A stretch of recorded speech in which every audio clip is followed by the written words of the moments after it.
Cukup untuk malam ini.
belum ada perubahan. Menurut tabib, sebenarnya apa penyakit Gusti Prabu?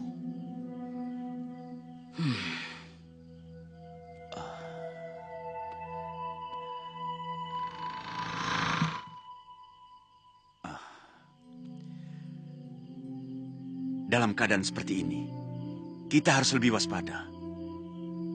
Sakit seorang raja bisa menimbulkan gonjang-ganjing sebuah negara. Awasi setiap gerakan yang muncul dari raja-raja daerah, terutama Daha dan Wengker.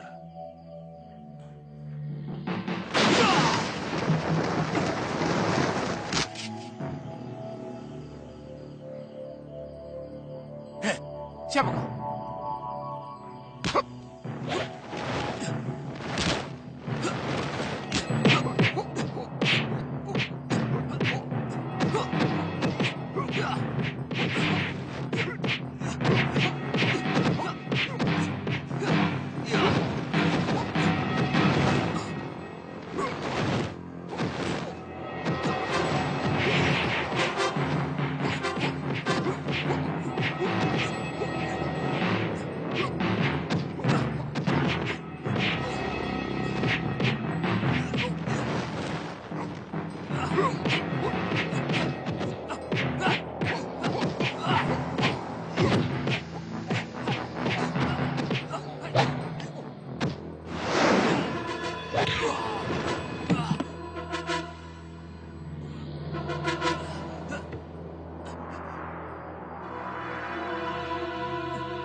Arya Ganding.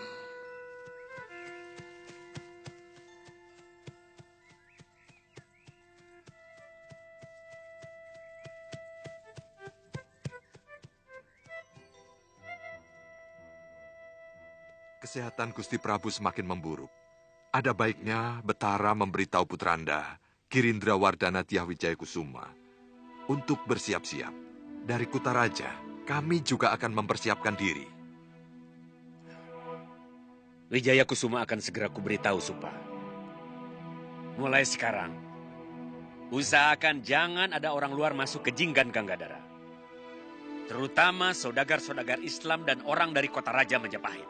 Iya, saya sudah menempatkan penjaga di seluruh jalan masuk desa, Gusti Betara.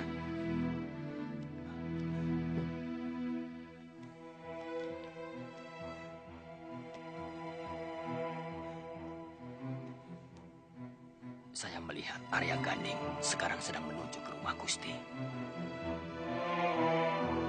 Mohon ampun, Gusti Betara. Hamba mohon pamit. Ada sesuatu yang sangat penting. Iya.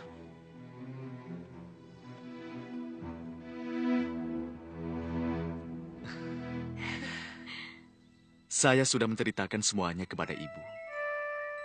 Dan beliau ingin sekali bertemu dengan calon menantunya. Saya jadi malu, Kang Gading. Gadis desa seperti saya pasti akan jadi cemoohan putri-putri cantik dan priagung Majapahit.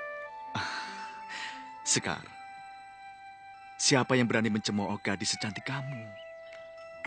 Mereka bahkan akan terpana melihat keanggunanmu. Jangan terus-terusan memuji, Kakang. Nanti saya mangkak loh.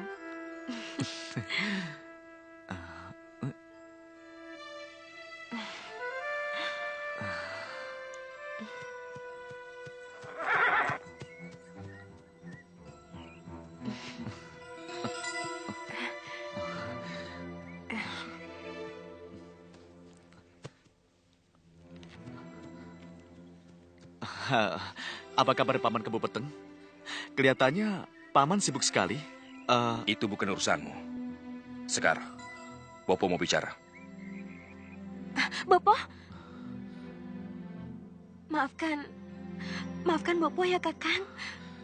Sikap Bopo akhir-akhir ini menjadi aneh. Tidak apa-apa, Sekar. Mungkin Bopomu sedang ada persoalan. Sebaiknya saya pulang saja. Sekar Langit! Sekar!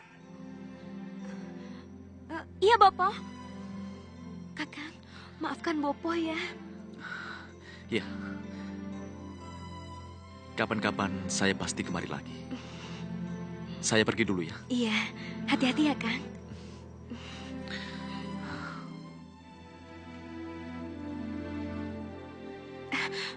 Aku tidak suka anak Tumenggung Dadu itu kemari lagi. Apa maksud Bopo? Selama ini Bopo tidak apa-apa. Mulai sekarang tidak boleh.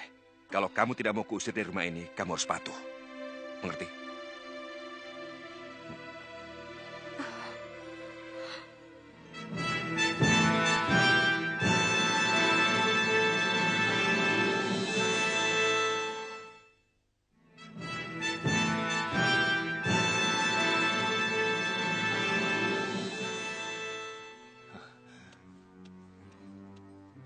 Hei, sini.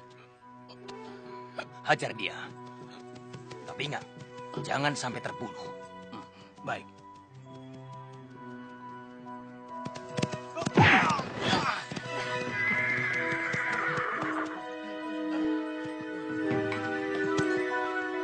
Kisana.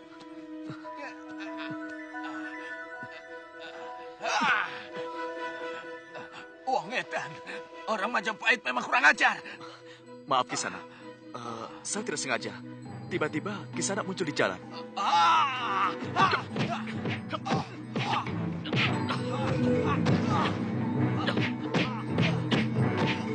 Cukup, hentikan.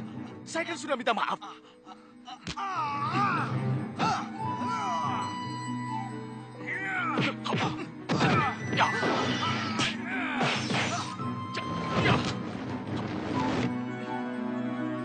Turun kau monyet Majapahit. Lawan Wong Jinggan. Datangkan seluruh kekuatan negerimu. Aku tidak takut.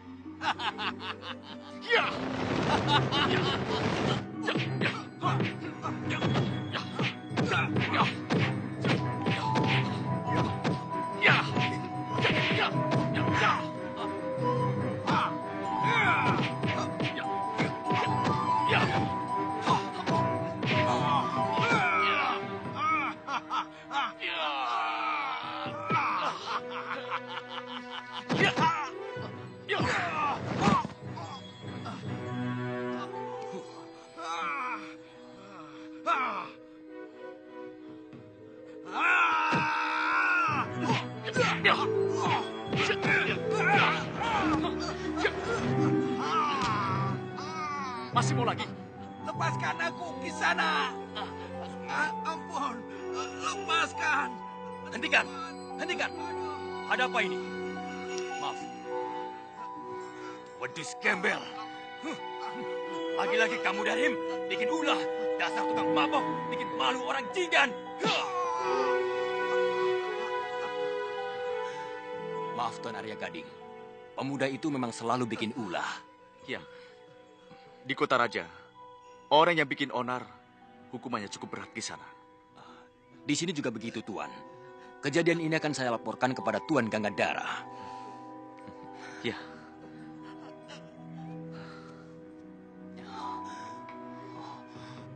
Bangsat. Astagfirullahalazim. Sangat aneh kalau desa seperti Jinggan berani menentang Majapahit. Tidak perlu heran, Jimbun. Tidak aneh kalau kita melihat sudah semakin melemahnya kekuatan Majapahit. Sang Prabu mulai kurang mendapat dukungan dari raja-raja kecil di daerah kekuasaannya. Mungkin mereka tidak puas dengan pemerintahan yang semakin melemah dan kurang berwibawa. Mungkin juga karena Sang Prabu mulai dekat dengan kita, termasuk pemberian tanah Bintara kepadamu.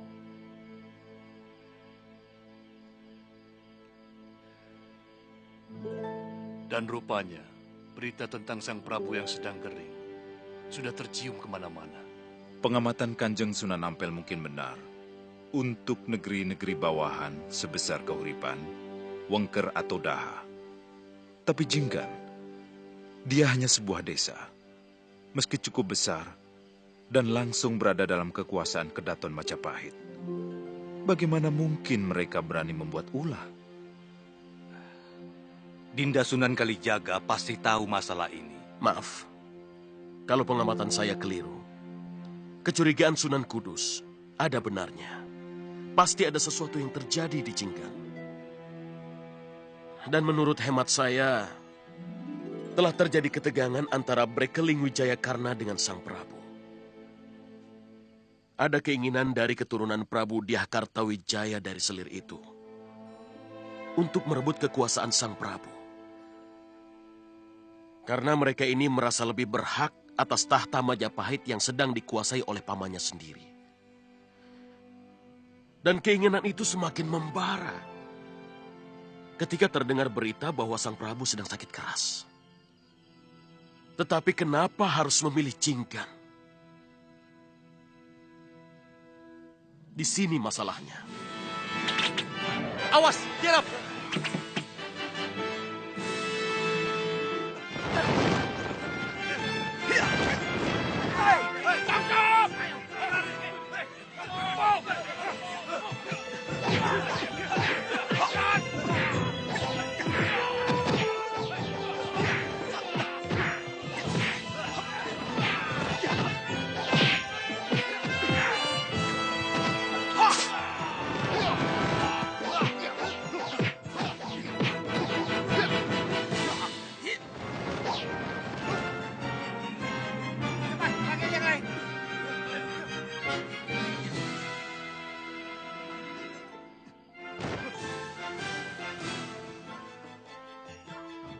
Berita apa yang kamu dapat?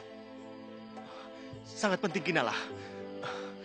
Para Sunan itu mencurigai Bre Ikeling mau menyerang Kutaraja Majapahit. Mereka berusaha mengalihkan perhatian kita, Bondan. Musuh yang paling berbahaya adalah orang-orang Islam dari pesisir lor itu. Tapi, semua cerita para Sunan itu seperti masuk akal, Guru. Kamu jangan mudah terpengaruh, Bondan. Awas, murid-murid Sunan Ampel itu datang, Bondan.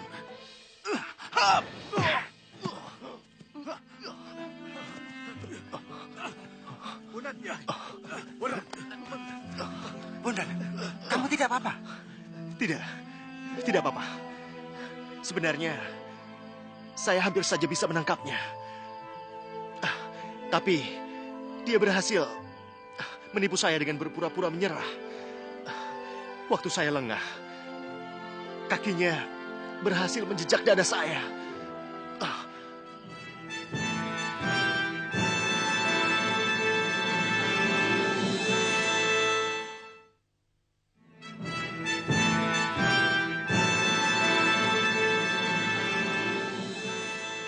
Mereka memilih Jinggan karena dekat dengan Kutaraja. Sehingga memudahkan untuk mendapat berita dari telik sandi mereka. Itu jauh lebih cepat daripada mereka berada di Keling. Dan saya mendengar Girindrawardana Wijayakarana punya hubungan dengan Sri Brahma Raja Ganggadara, penguasa yang berpengaruh di Jinggan. Artinya Girindrawardana mau menjadikan desa kecil itu untuk menyusun kekuatan. Itu pendapat saya, Kanda Sunan Giri. Mungkin ada pendapat yang lain. Masuk akal? Iya, masuk akal. Dan ternyata mereka pun punya hubungan dengan Empu Supagati yang sudah lama mempersiapkan makar di Majapahit. Itu sebabnya kenapa mereka menjadikan Jinggan sebagai daerah tertutup.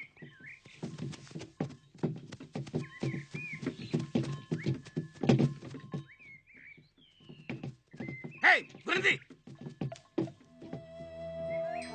Minggir kalian, kami mau menghadap. Balik, balik. Siapapun tidak boleh melintasi desa Jinggan. Tahukah kalian, kami utusan Adipati Surabaya membawa upeti untuk Sang Prabu. Tidak ada urusan. Kalian harus cari jalan lain. Tidak bisa. Kami harus masuk. Kami harus menyerahkan upeti pada Gusti Prabu. Ya, betul. Kalian tidak bisa mempertanggungjawabkan upeti ini. Ayo, jalan. Hajar mereka!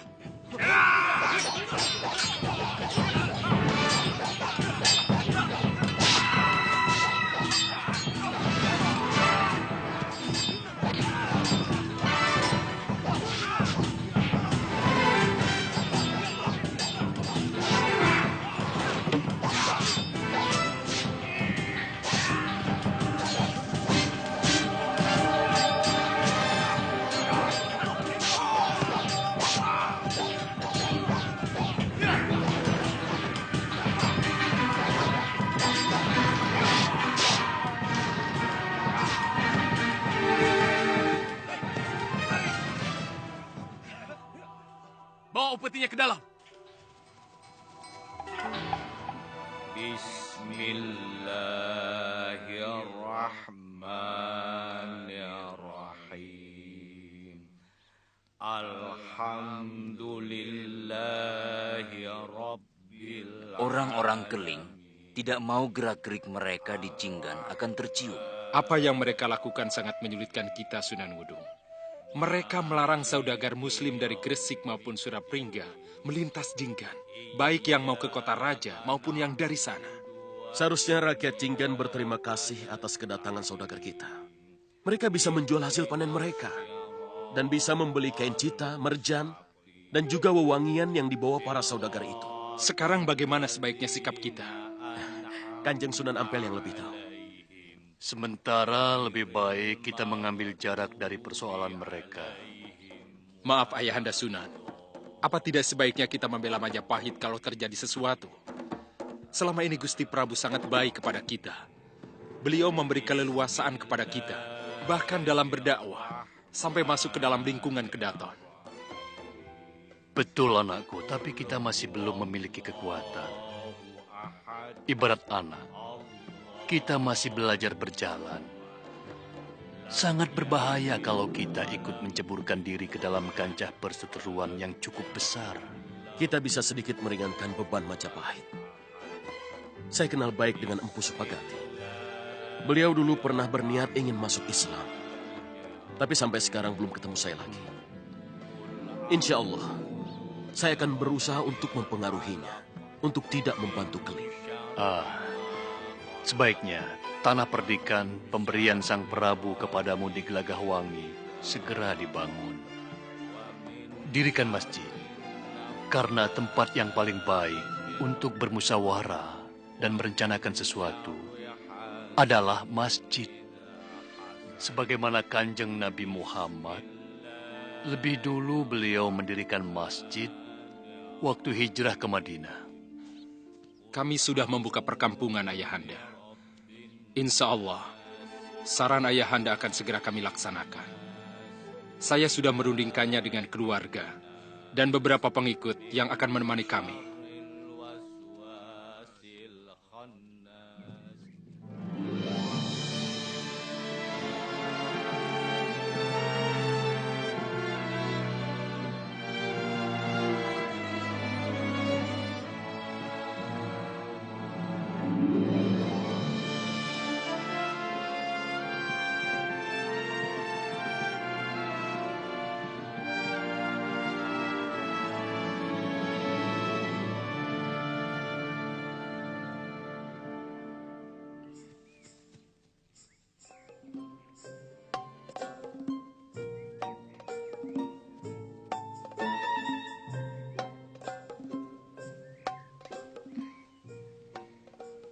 Kelihatannya banyak orang luar yang berkeliaran di desa kita, Sekar.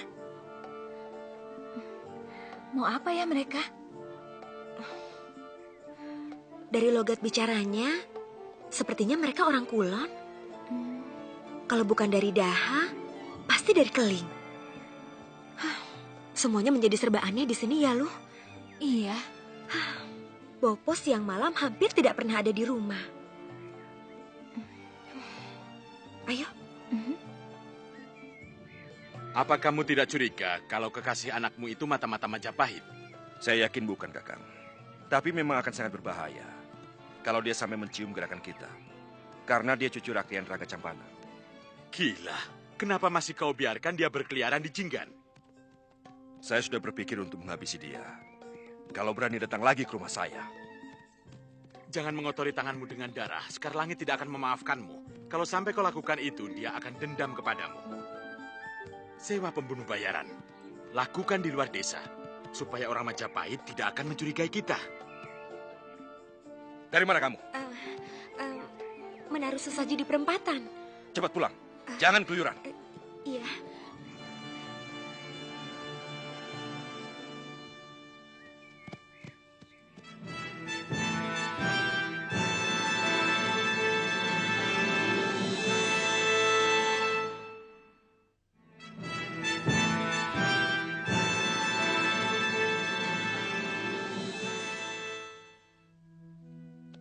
Selain saya mengintip sendiri, saya juga dapat berita langsung dari tabib yang mengobati Sang Prabu.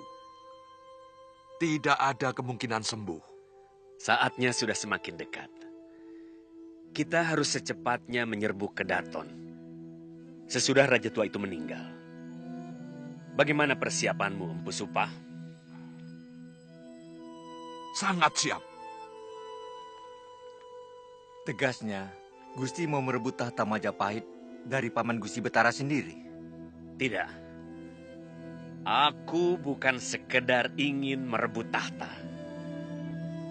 Aku ingin melihat Majapahit bersimpuh di bawah Duli Keling. Di bawah kakimu, Wijaya Kusuma. Kalian harus membangun terah baru. Wangsa Girindra Wardana. Apa perlu Ayahanda Batara? Bukankah ayah masih termasuk Trah Rajasa? Ayah juga masih putra Eyang Prabu Kertawijaya. Benar. Tapi selama ini aku tidak pernah dianggap. Karena aku terlahir dari seorang selir. Penguasa Majapahit selalu menganggap kecil para Batara. Terutama pada ayah kalian. Di mata Sang Prabu, Bre Ikling tidak lebih dari orang gunung yang hina. Kalianlah yang harus menjadikan gunung itu memuntahkan lahar dan menyiram seluruh kedaton Wilwatikta sampai rata dengan tanah.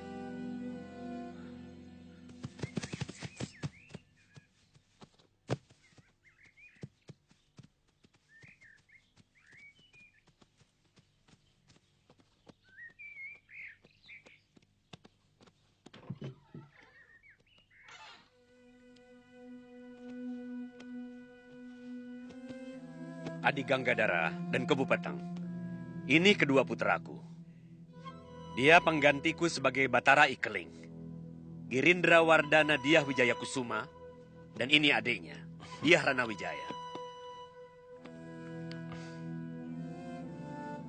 Saya sudah mendengar sikap Paman Ganggadara kepada Ayahanda Wijaya Karana. Sebagai Brekeling, saya tidak akan melupakan jasa baik Paman. Terima kasih, Gusti. Nah, kita sudah boleh memulai pekerjaan suci ini. Patiwahan bisa membicarakannya dengan Adi Ganggadara dan Kebo Peteng. Persiapan pembuatan gubuk-gubuk untuk menampung prajurit-prajurit Keling yang akan dikirim kemari. Baik, Gusti. Hamba akan bicara lebih mendalam dengan Kakang Brahma Raja Ganggadara. Ya.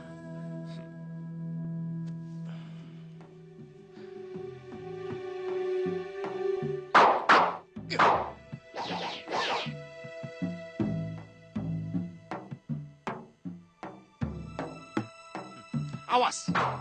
Iya!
Cukup.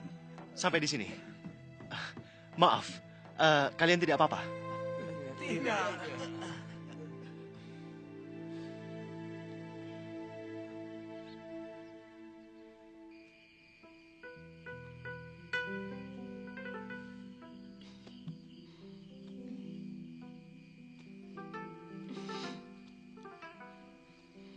Kamu sudah memberitahu dia?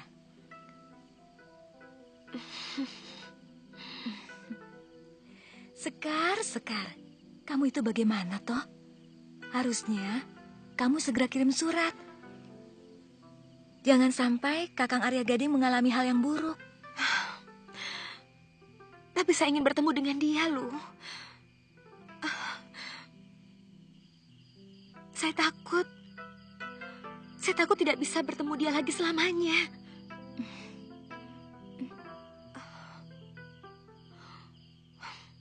Bopo tidak ada di rumah. Kamu bisa bikin janji dengan dia. Mau ketemu di mana? Yang penting jangan di rumah ini. Di mana, Lu? Di mana saja. Begini. Di selatan desa sana ada candi tua. Kalau tidak salah, candi itu bernama Candi Tedunan. Tedunan? Kalian berdua bisa bertemu di sana.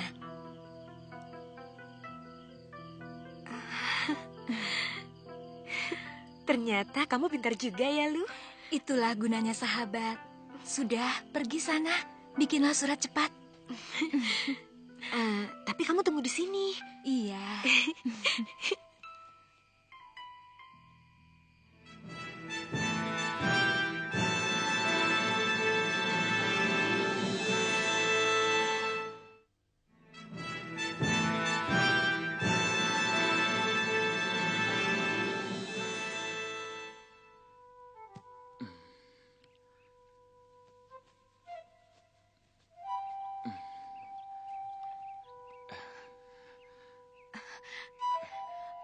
Kur, sini. Cepat. Ada apa nih, Niskar? Bawa surat ini ke Majapahit. Sampaikan pada Gusti Arya Gading. Tahu rumahnya kan? Kamu pernah diajak Kakang Arya kan? Tapi saya takut, nih. Nanti dimarahi Gusti Bekel. Uang kudanya juga belum dimandikan semua. Nanti aku yang ngomong sama Bopo, ya. Tapi kalau nanti Gusti Bekel marah bagaimana? Tenang saja, aku yang akan membela kamu. Sekarang cepat kamu pergi. Dan ini bekal buat di jalan. Ayo cepat. Ayo.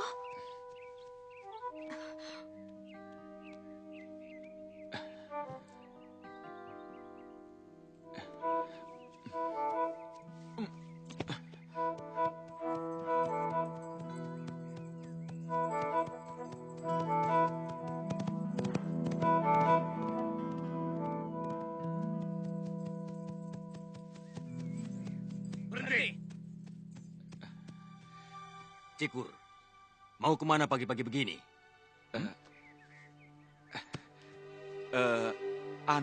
Disuruh Nini Sekar ke Kutaraja. Mau ngantar ini. Boleh saya lihat? Lo ya jangan toh. Namanya surat kan rahasia pribadi. Kalau sampean baca, yang ngirim kan jadi malu. Oh, kamu mau dituduh sebagai mata-mata? Iya. Gusti Brahma Raja Gangadhara telah melarang siapapun keluar dari desa Jinggan. Kamu tahu apa hukuman untuk seorang mata-mata?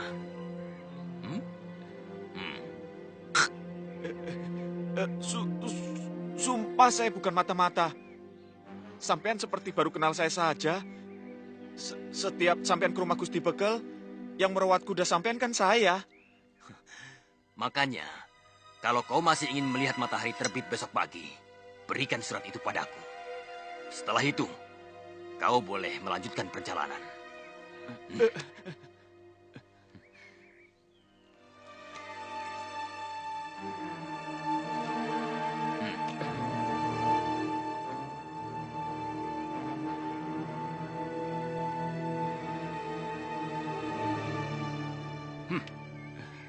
Ingat, jangan sampai ada yang tahu kalau aku telah membaca surat itu. Ngerti? Ya ngerti toh. Pokoknya rahasia. Sekarang saya boleh pergi? Ya.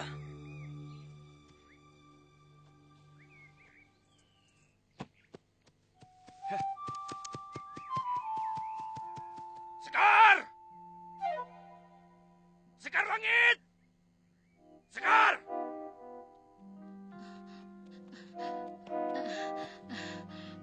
Mana Sekar?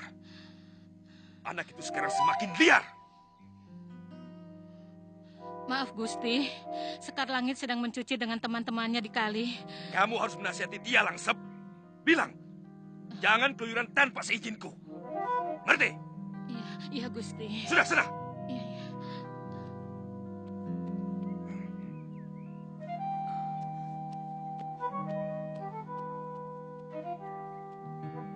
Ada apa Gusti?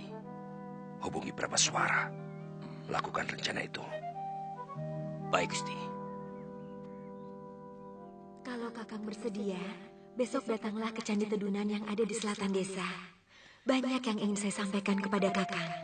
Sekian dulu Kakang, dari kekasihmu, Sekar Langit. Bilang sama Sekar, besok saya pasti datang. Baik, Gusti. Hati-hati. Gusti? Ya? Oh, iya. Ini untuk membeli rumput kuda. Dan sisanya buat kamu. Wah, mestinya ndak usah, Gusti. Wong ini sudah jadi tugas saya. Terima kasih, Gusti.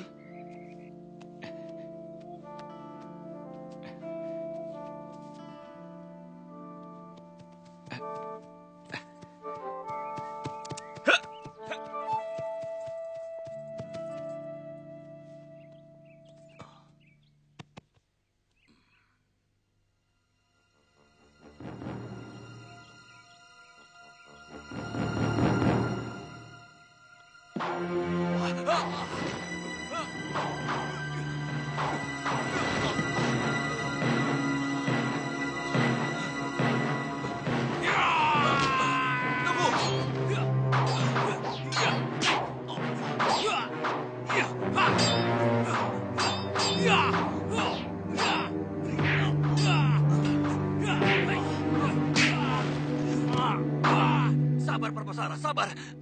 Aku disuruh Ki Bekel ke Bopeteng.